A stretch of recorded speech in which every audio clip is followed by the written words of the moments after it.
নমস্কার বন্ধুরা, আমি সঙ্গীতা। আশা করছি আপনারা সবাই খুব ভালো আছেন। বন্ধুরা, আমি আজকে একটা নতুন রেসিপি, বেতো শাকের রেসিপি নিয়ে এসেছি। এটা আমার মার রেসিপি। পেঁয়াজ রসুন ছাড়া যে এত টেস্টি একটা শাকের রেসিপি হতে পারে, আপনারা না খেলে বুঝতেই পারবেন না।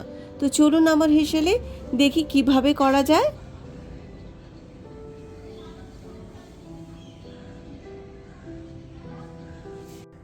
বেতো শাকের আমি কয়েকটা আটি নিয়ে নিয়েছি। এখানে আপনারা হয়তো কয়েকটাই দেখছেন, কিন্তু আমি নিয়েছিলাম 10 আটি, কারণ আমাকে আশেপাশে আমার বন্ধু বান্ধব প্রচুর জনকে আমাকে এটা দিতে হয়।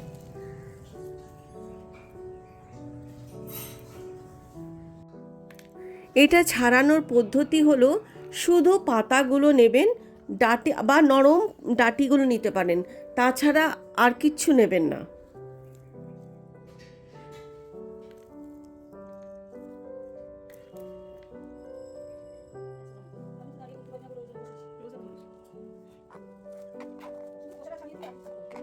এবার শাকগুলোকে খুব কুচি কুচি করে কেটে নেবেন।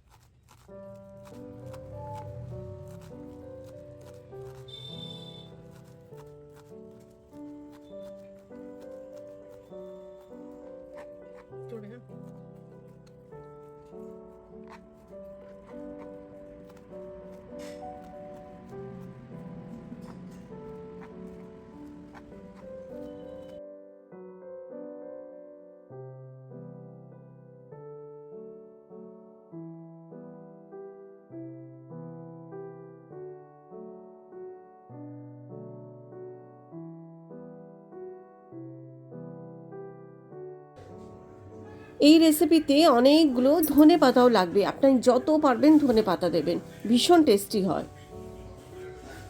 আমি শাক আর ধনে পাতা ভালো করে ধুয়ে রেখেছি। এখানে আমি একটা বড় বেগুনকে কেটে রেখেছি, আপনি যেমন ইচ্ছে শেপে কাটতে পারেন। আপনারা চেষ্টা করবেন বেগুনের স্কিনটাকে ছাড়িয়ে নিতে। যেই বেগুনটা আপনি স্কিন ছাড়া দেখাচ্ছি, সেটা আমি পরের দিন আবার বানিয়েছিলাম, তাই সেই ক্লিপটা আমি এখানে জুড়ে দিয়েছি। কিন্তু অ্যাকচুয়াল যেই ভিডিওটা হবে সেটার মধ্যে বেগুনের স্কিন সহ আমি বানিয়েছিলাম। সেই ভুলটা আমি করেছিলাম, আপনারা সেই ভুলটা করবেন না। চলুন রেসিপিটা শুরু করা যাক। একটা কড়াইতে আমি সর্ষের তেল নিয়ে নিলাম। তেল এখানে একটু বেশি নেব, কারণ আমি বেগুনগুলোকে ভেজে তুলে রাখবো।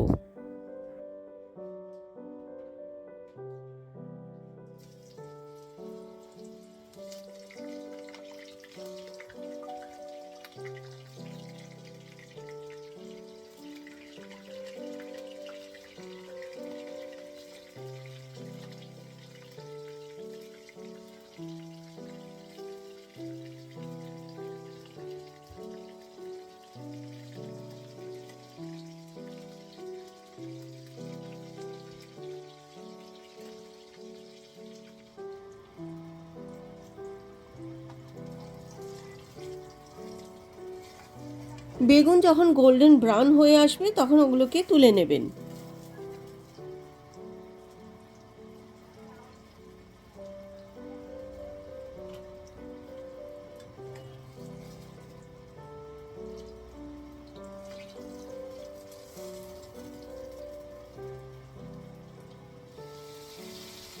বাকি বেগুনগুলোও আমি ভেজে তুলে রাখছি।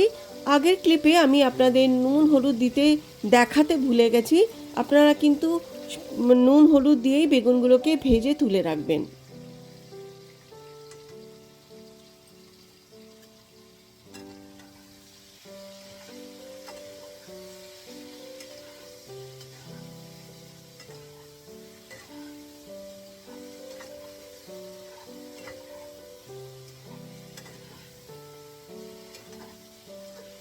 ভাজা হয়ে গেলে বেগুনগুলোকে সাইডে রেখে দিন।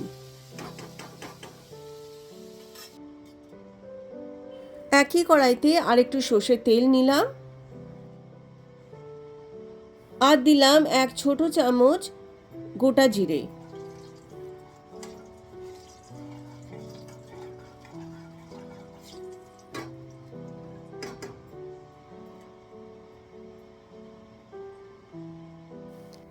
এবারেতে দেব কালো সর্ষে, সাদা সর্ষে, নুন আর কাঁচা লঙ্কার একটা পেস্ট।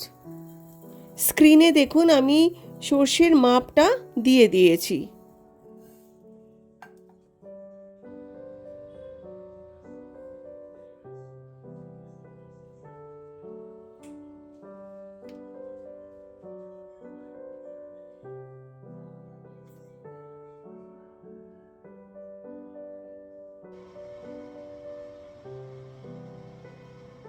এবার এই পেস্টটা আমি তেলে দিয়ে দেব।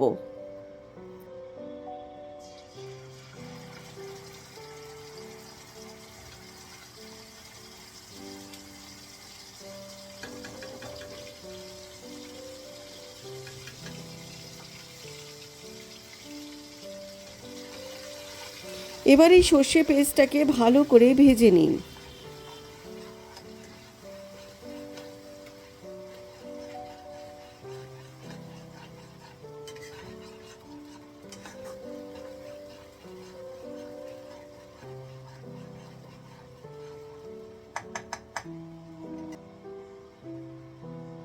এবার ওই বাটিটাকেই ধুয়ে একটু জল ওর মধ্যে দিয়ে দিলাম।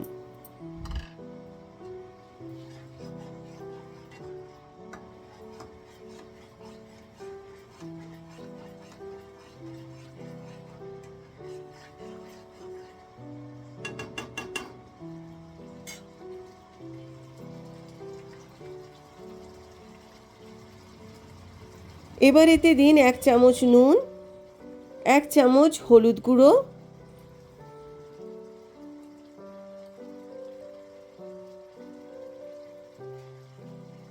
1 চামচ লঙ্কা গুঁড়ো,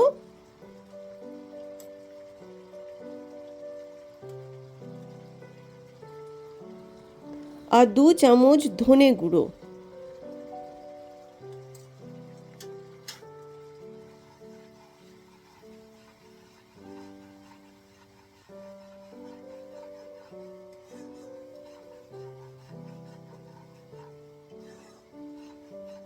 মশলাগুলোকে ভালো করে ভেজে নেবেন।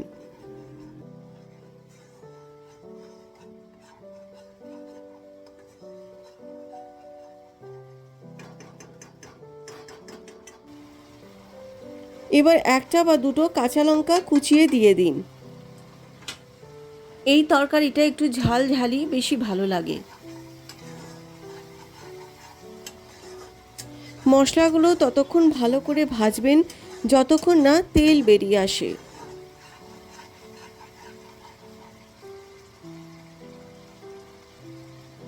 এবার ভাজা বেগুনগুলো এতে দিয়ে দিন।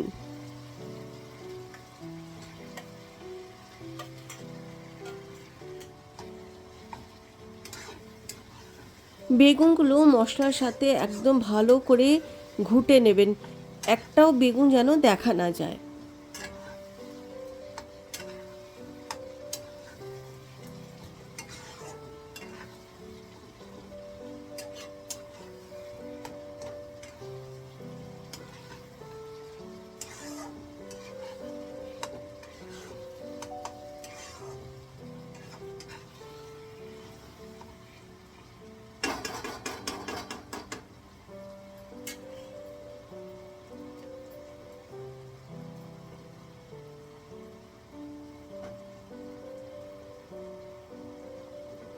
এবার বেতো শাকগুলো আস্তে আস্তে কড়াইতে দিয়ে দিন।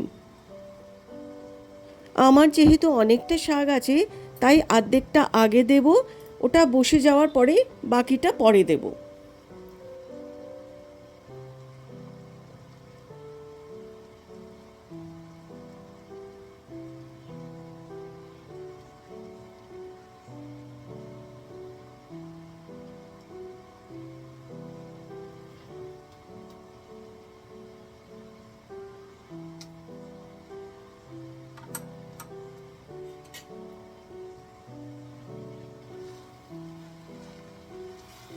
শাকটাকে মশলার সাথে একটু মিক্স করে নিন।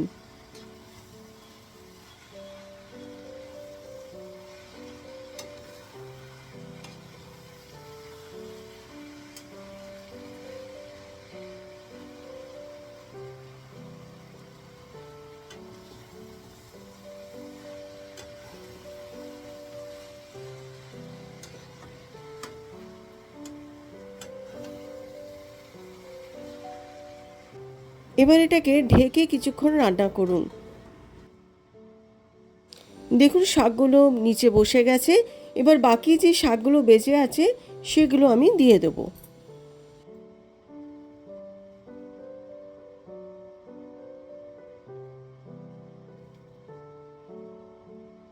এই রান্নায় জল দেওয়ার দরকারই হয় না। শাক থেকে যে জলটা বেরোবে সেটা দিয়ে পুরো তরকারি সেদ্ধ হয়ে যাবে।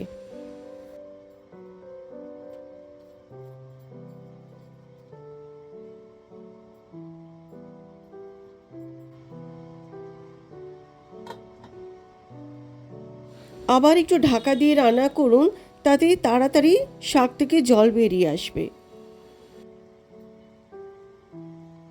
দেখুন কত জল বেরিয়ে এসছে।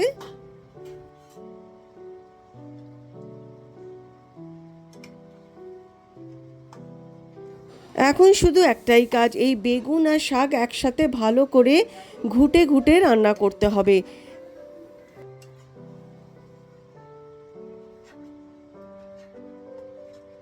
এমনভাবে ঘুটবেন যাতে একটাও বেগুন দেখা না যায়।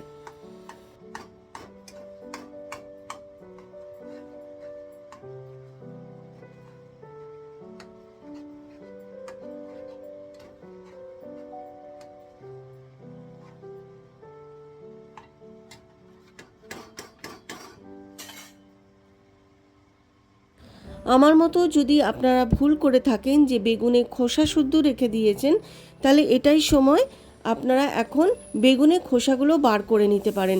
বেগুন নরম হয়ে গেছে আর ওটা শাকের সাথে ভালো করে ঘুটে যাবে আর বেগুনের খোসাটা বেরিয়ে আসবে। তো এই সময় আপনি বেগুনের খোসাগুলো বার করে দেবেন।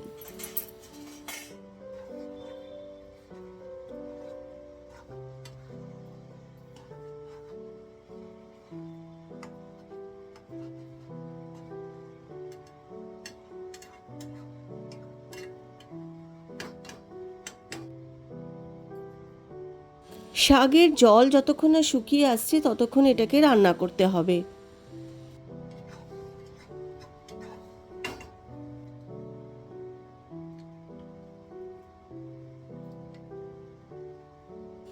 এই সময় আপনারা চেক করে নেবেন যে নুন মশলা কম আছে কিনা। আমার একটু নুন কম লাগলো তাই আমি একটু নুন দিচ্ছি। আর এই সময় দিয়ে দিন ধনেপাতা। এই রান্নাটা এত টেস্টি হয় যে কেউ বিশ্বাসই করবে না যে এর মধ্যে পেঁয়াজ রসুন পড়েনি, এতটাই টেস্টি হয়।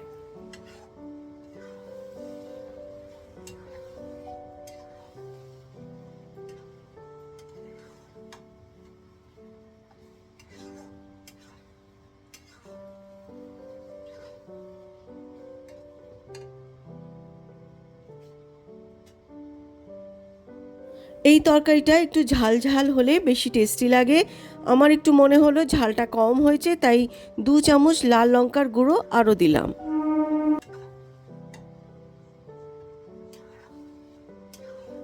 দেখুন ঘুরতে ঘুরতে বেগুন আর দেখাই যাচ্ছে না।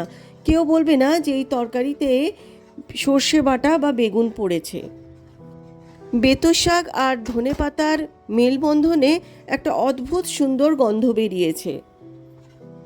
আশা করছি আপনারা এই রেসিপিটা নিশ্চয়ই একবার বানিয়ে দেখবেন। রান্না হয়ে গেছে, চলুন এটার প্লেটিং করি।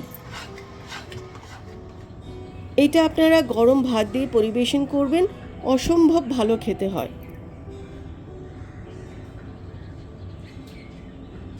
এই রেসিপিটা আমার মা থেকে শেখা। আশা করছি আপনাদের এই রেসিপিটা ভালো লেগেছে। আপনাদের যদি আমার রেসিপিস ভালো লেগে থাকে তবে আমার ভিডিওসে লাইক, কমেন্ট আর শেয়ার করবেন আর আমার চ্যানেলটাকে সাবস্ক্রাইব করে আমার নতুন বন্ধু হয়ে আমার পাশে থাকবেন। ধন্যবাদ।